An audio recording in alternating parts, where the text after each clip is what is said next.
Hello everybody, this is the first flip lecture for Honors Biology, and this flip lecture we're going to be learning about organelles, just a few of the many that we're going to have to learn. So this is considered organelle flip lecture number 1. The first organelle, or part of a cell that we're going to learn about, is the cell wall. Cell walls are actually found in plant cells only, and basically, they are a type of structure that's made up of many fibers, and each fiber within itself is made up of hundreds of strands of cellulose. And cellulose is actually the most abundant material on Earth, and it makes up all plants and plant cell walls. And if you were to think of an electrical wire, the electrical wire that has cross sections, like the one I'm about to show you, is what it looks like on the inside. So if you can imagine each one of these as a strand of cellulose, and then the cell wall is made up of hundreds of these within it to really provide plants with the structure that it needs for support. And then that obviously leads to the fact that these cell walls' function is for structure and rigidity. Okay, so it provides that structure and rigidity that plants need, especially to stand upright, because they have no support system like we do. Like we actually have organelles, or an endoskeleton, and that the bones that we have inside of us help give us the support. The next thing I want to talk about are cell membranes.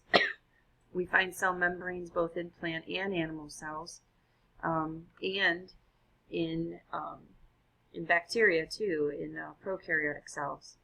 Now the cell membrane is a double-layered structure. It's made up of a polar head and 2 nonpolar tails, and that's doubled.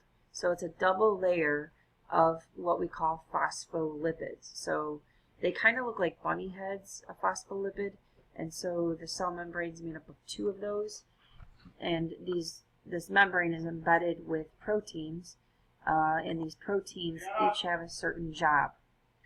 So again, there's the head and 2 polar tails, and it's embedded with proteins. The function of the plasma membrane is to regulate what goes into and out of the cell. And so it's what we call selectively permeable. Some things will cross the cell membrane and it costs energy, and that's called active transport. Jot that down. And then if it does not cost any energy, it's considered passive transport. And when I'm talking about energy, I'm talking about a form of energy called ATP. Okay? The third thing I want to talk about is cytoplasm. And cytoplasm is a fluid medium within which organelles are suspended.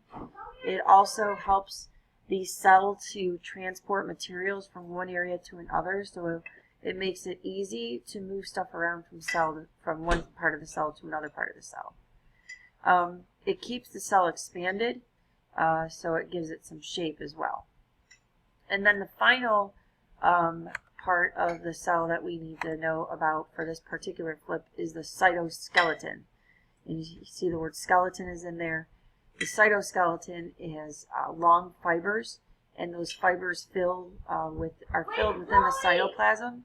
And in this picture, they're actually shown in green right here.